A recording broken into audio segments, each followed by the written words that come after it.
Komunikasi Chessmandi with NPM 2541170 from Management A25. In this video, I will explain briefly about business communication. Communication is a very important part of every organization and company. Without good communication, business activities cannot run effectively. Therefore, understanding business communication is an important skill, especially for students and future professionals. Now, let's begin our discussion. Pada video kali ini, saya akan membahas mengenai komunikasi bisnis, khususnya tentang pemahaman dasar komunikasi bisnis. Dalam dunia kerja maupun dunia usaha, komunikasi memiliki peran yang sangat penting. Setiap kegiatan bisnis membutuhkan komunikasi, baik komunikasi antara atasan dan bawahan, antar karyawan maupun antara perusahaan dengan pelanggan. Jika komunikasi tidak berjalan dengan baik, maka pekerjaan dapat mengalami hambatan. Oleh karena itu, memahami komunikasi bisnis merupakan hal yang sangat penting bagi setiap individu yang terlibat dalam organisasi atau perusahaan. Komunikasi bisnis adalah proses penyampaian informasi, ide, pesan, maupun instruksi yang berkaitan dengan kegiatan bisnis. Komunikasi ini dapat terjadi di dalam organisasi maupun dengan pihak luar organisasi. Tujuan utama dari komunikasi bisnis adalah agar pesan yang disampaikan dapat dipahami dengan jelas oleh penerima pesan. Dalam komunikasi bisnis, kejelasan informasi sangat penting. Pesan yang disampaikan harus mudah dipahami, tidak menimbulkan kesalahpahaman, serta sesuai dengan tujuan komunikasi tersebut. Dengan komunikasi yang baik, kegiatan bisnis dapat berjalan dengan lebih efektif dan terarah. Komunikasi bisnis memiliki beberapa tujuan utama. Yang pertama, menyampaikan informasi. Tujuan pertama adalah untuk menyampaikan informasi.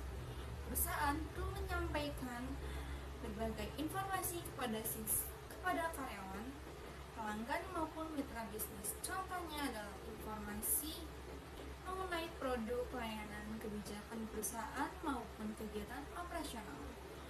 Informasi yang jelas akan membantu semua pihak memahami situasi yang sedang terjadi.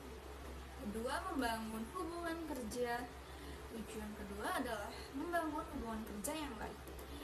Komunikasi yang baik dapat menciptakan hubungan yang harmonis antara karyawan maupun dengan pihak luar perusahaan. Hubungan yang baik akan meningkatkan kepercayaan dan kerjasama. Hal ini sangat penting untuk mendukung keberhasilan suatu organisasi. Yang ketiga, mendukung pengambilan keputusan. Tujuan berikutnya adalah mendukung proses pengambilan keputusan dalam dunia bisnis. Keputusan sering diambil berdasarkan informasi yang disampaikan melalui komunikasi.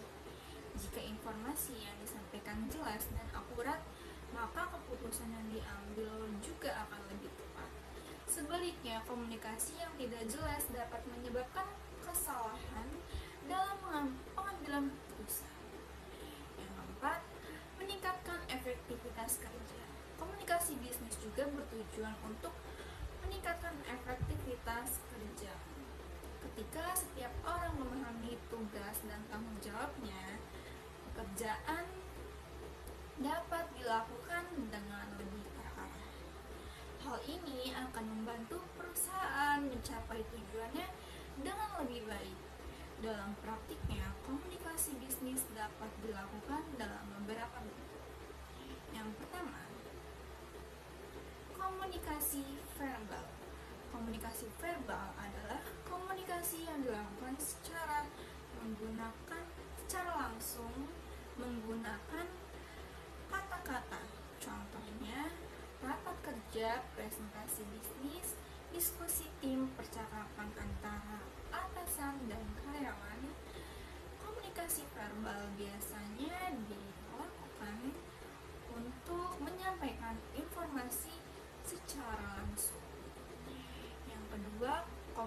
Komunikasi tertulis.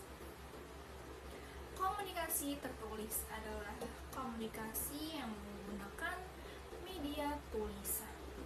Contohnya adalah email bisnis, surat resmi, laporan kerja, proposal bisnis. Komunikasi tertulis biasanya digunakan untuk menyampaikan informasi yang bersifat formal dan terdokumentasi. Yang ketiga, komunikasi nonverbal.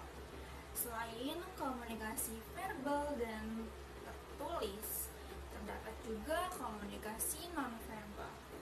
Komunikasi nonverbal adalah komunikasi yang dilakukan yang tidak menggunakan kata-kata.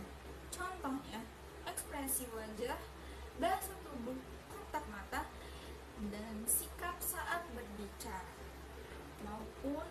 Walaupun tidak menggunakan kata-kata, komunikasi nonverbal dapat memberikan makna yang kuat dalam komunikasi bisnis. Sebagai contoh sederhana, komunikasi bisnis dapat terjadi ketika seorang manajer memberikan tugas kepada timnya.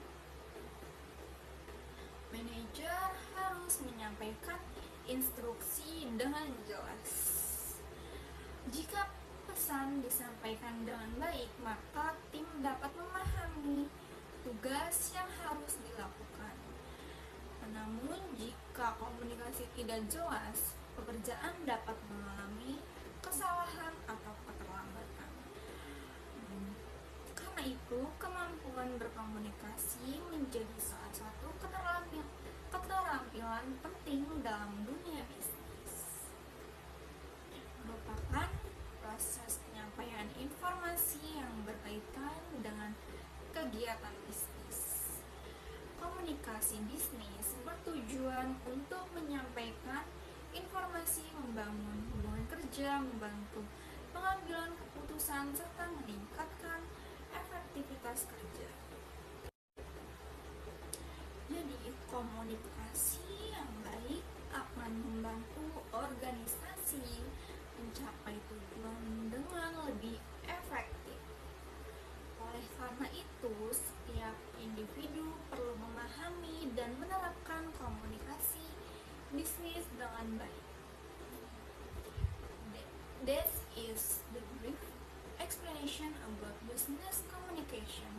I hope this video can help you understand the basic concept of communication in business. Thank you for watching. See you in the next discussion.